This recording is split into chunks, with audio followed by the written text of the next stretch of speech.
The story of Picoin's price is like an endless adventure, full of twists, turns, and surprises that keep everyone guessing.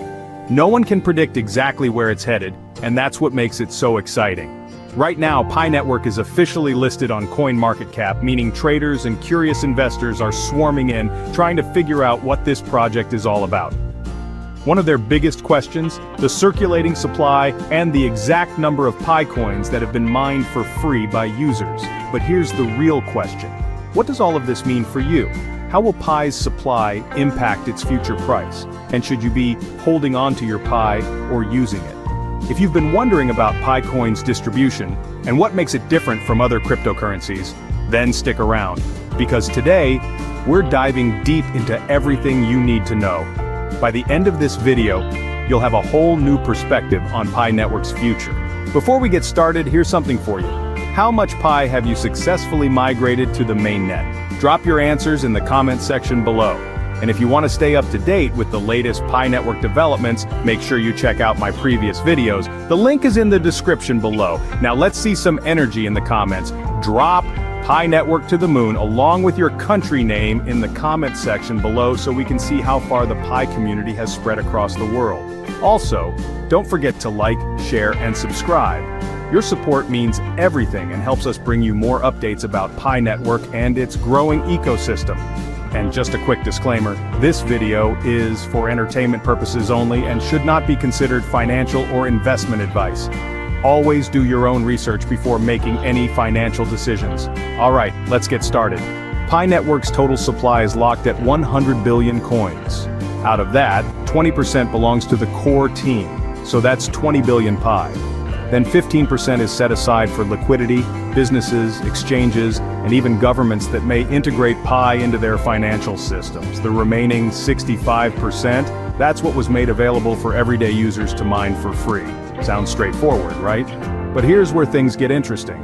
A lot of skeptical traders and investors see that 20 billion Pi held by the core team and immediately sound the alarm. They start spreading fear, saying the Pi team is just waiting for the perfect moment to dump all those coins into the market, crashing the price and leaving pioneers with nothing. In their eyes, Pi Network is just another crypto project pulling the same old tricks, building hype, getting people excited, and then rug pulling when the time is right. But hold on. That's a pretty shallow way of looking at things. If you understand how the crypto world usually works, you'll see why Pi Network is breaking the mold. Most projects out there have one goal: raise money. To do that, they either sell their tokens in an ICO or give away massive airdrops, hoping that people will buy in later. Then, they use those funds for marketing, partnerships, and flashy campaigns to pump their tokens' value. But what happens when they run out of money? The project collapses, the team quietly walks away, and investors are left holding worthless tokens. Pi Network is playing a completely different game. The team isn't selling Pi coins on the open market just to fund development. Instead, they've created a self-sustaining ecosystem where revenue comes from something much smarter: advertising. The Pi app generates ad revenue, and with millions of engaged users, that's a significant stream of income. That means the core team doesn't need to dump Pi coins just to keep things running. When they do sell, they're not going to sell in small, random amounts like regular traders. Instead, they'll make strategic, large-scale sales to businesses, exchanges, and possibly even governments, ensuring that demand remains strong. Let's put it in perspective. Imagine you have a stable income of $5,000 a month and own 300 Pi coins. Would you really sell all your Pi for a quick $500? Probably not. That's the mindset the Pi core team has. They're playing the long game. The real key here is understanding that Pi's distribution isn't some free-for-all where the core team is sitting on a giant stash waiting to unload. In reality, they only receive 20% of the total Pi coins that pioneers successfully transfer to the mainnet. That percentage is fixed and doesn't change. If 10 million users transfer a total of 10 billion Pi coins, the core team gets 2 billion, nothing more, nothing less. Plus, even those coins are gradually unlocked over time based on how much Pi is being mined by users. So, what does this mean for the future? Well, here's where things get even more fascinating. Some people think that all 65 billion Pi coins will eventually be mined, flooding the market and destroying Pi's value. But that's just not how it works. The mining rate keeps decreasing as more people join, making it harder to mine new Pi over time. On top of that, many accounts have been lost or deleted due to failed KYC verification, which means a lot of mined Pi will never even make it to the mainnet. Only Pi that successfully gets transferred counts towards the total supply. Let's look at the numbers. Over the past 6 years, more than 70 million users have only mined about 20 billion Pi coins. That means there are still 45 billion left, but here's the kicker. It could take hundreds of years for all of them to be mined at the current decreasing rate. The Pi Core team has designed it this way to ensure that supply never overwhelms demand, preventing the kind of price crashes that other projects suffer from. If you've been paying attention, you've probably noticed that Pi Coin's price doesn't swing wildly like other cryptocurrencies. That's not due to manipulation, but rather the ecosystem's design for stability.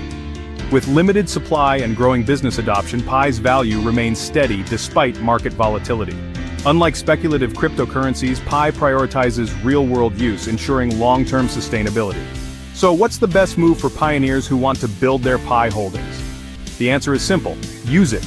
The more transactions occur within the ecosystem, the more businesses and individuals recognize Pi as a legitimate currency, increasing its overall demand. Spending Pi on goods and services, engaging in peer-to-peer trades, and supporting merchants who accept it all contribute to strengthening its role in the digital economy.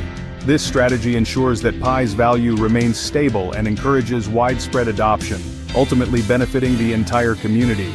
Pi Network isn't just about hoarding coins, it's about creating a thriving economy where Pi is actually used for goods and services. The best strategy is to accumulate Pi steadily and treat it as a long-term asset.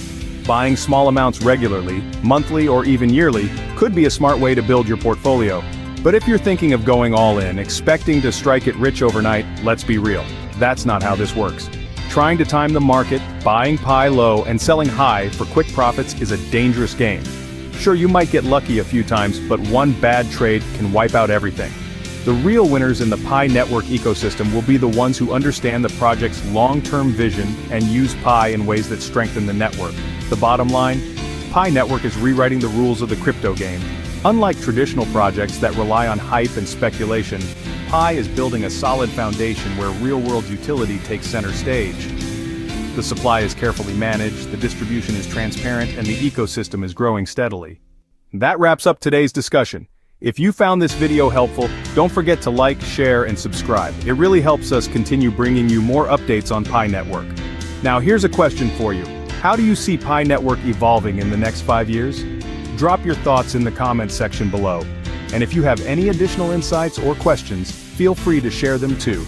Thanks for watching, and I'll see you in the next video.